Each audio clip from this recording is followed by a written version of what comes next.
Ẹ káàbọ̀ sí ẹ̀kọ́ kíkà ojoojúmọ́ ti ìjọ ẹ̀dá titun. Òní ọjọ́ 24 oṣù keje ọdún 2025. Àkòrí ìlànà pàtàkì fún rírìn ní ìrẹ̀lẹ̀. Ìwé orin ẹ̀ta ẹ̀sán àrún kò sọ̀rẹ́ bí Jésù onírẹ̀lẹ̀. Ẹ̀kọ́ àkọ́sórí. Nítorí náà ẹnikẹni tó bá rẹ ara rẹ̀ sílẹ̀ bí ọmọ kékeré yìí, òun náà ni yóò pọ̀ jù ní ìjọba Ọlọ́run. Ìwé Mátíù orí 18 ẹsẹ̀ 4 Bíbélì kíkà. Ìwé Mátíù orí 18 ẹsẹ̀ 1 dé 10. Lákòókò náà ni àwọn ọmọ ẹ̀yìn Jésù tọ̀ wá. Wọ́n bi í pé, ta ni ẹni tí ó pọ̀ jù ní ìjọba ọ̀run? Jésù pe ọmọ kékeré kan sọ́dọ̀ rẹ̀. Ó mú dúró láàrin wọn. Ó sì wí pé, lóòótọ́ ni mo wí fún yín, bí kò ṣe pé ẹ̀yin bá padà kí ẹ sì dàbí àwọn ọmọ kékeré, ẹ̀yin kì yóò lè wọlé ìjọba ọ̀run. Nítorí náà ẹnikẹ́ni tó bá rẹ ara rẹ̀ sílẹ̀ bí ọmọ kékeré yìí, òun náà ni yóò pọ̀ jù ní ìjọba ọ̀run. Ẹni tó bá sì gba irú ọmọ kékeré yìí ní orúkọ mi, ó gbà mí. Ṣùgbọ́n ẹnikẹ́ni tó bá mú ọ̀kan nínú àwọn kékeré wọ̀nyí tó gbà mí gbọ́ kọsẹ̀, ó yẹ fún kí a sọ ọlọ́mọ lọ́rùn, kí a sì rí sí ibú omi òkun. Ègbé ni fún ayé nítorí ohun ìkọ̀sẹ̀.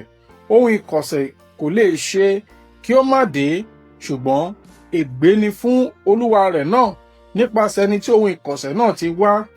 Bí ọwọ́ rẹ tàbí ẹsẹ̀ rẹ bá mú ọ kọsẹ̀, ké e kúrò, kí o sì sọ ọ́ nù. Ó sàn fún kí o ṣe akéwọ́ tàbí akẹ́sẹ̀ lọ sínú ìyè, ju kí o ní ọwọ́ méjì tàbí ẹsẹ̀ méjì kí a gbé ọ jù sínú iná àìnípẹ̀kun.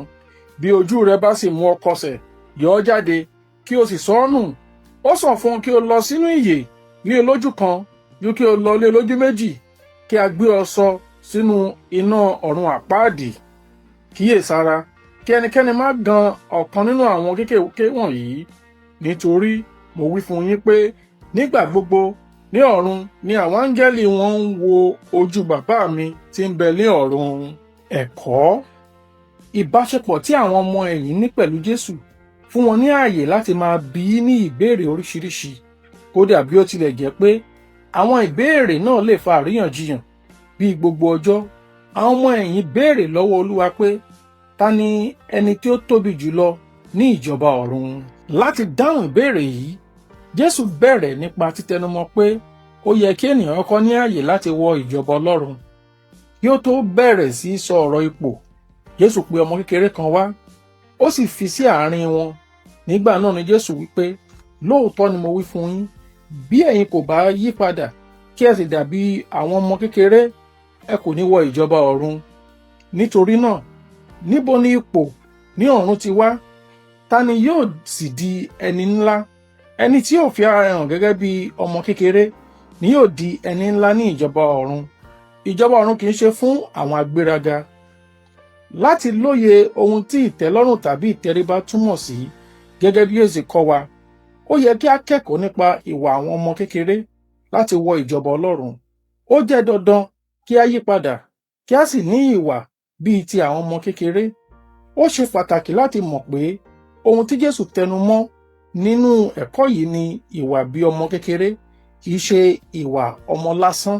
Ọ̀pọ̀lọpọ̀ ìwà Kìrìsìtẹ́nì wà tí a lè kọ́ láti ọwọ́ àwọn ọmọ kékeré láti ní ààyè wọ ìjọba ọ̀run. Ọmọ kékeré ní ìtẹríba.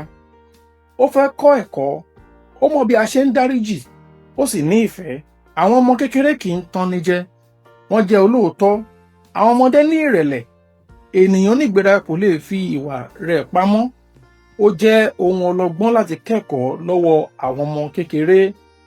Ẹ̀kọ́ àmúrelé. Ìwà bí ọmọ kékeré jẹ́ àmì pàtàkì láti rìn nínú ìrẹ̀lẹ̀. Àdúrà. Mo gba oore-ọ̀fẹ́ Ọlọ́run láti máa rìn nínú ìrẹ̀lẹ̀ ní gbogbo ọjọ́ ayé mi ní orúkọ Jésù. Àmín. Títí di ọ̀la, ó dàbọ̀.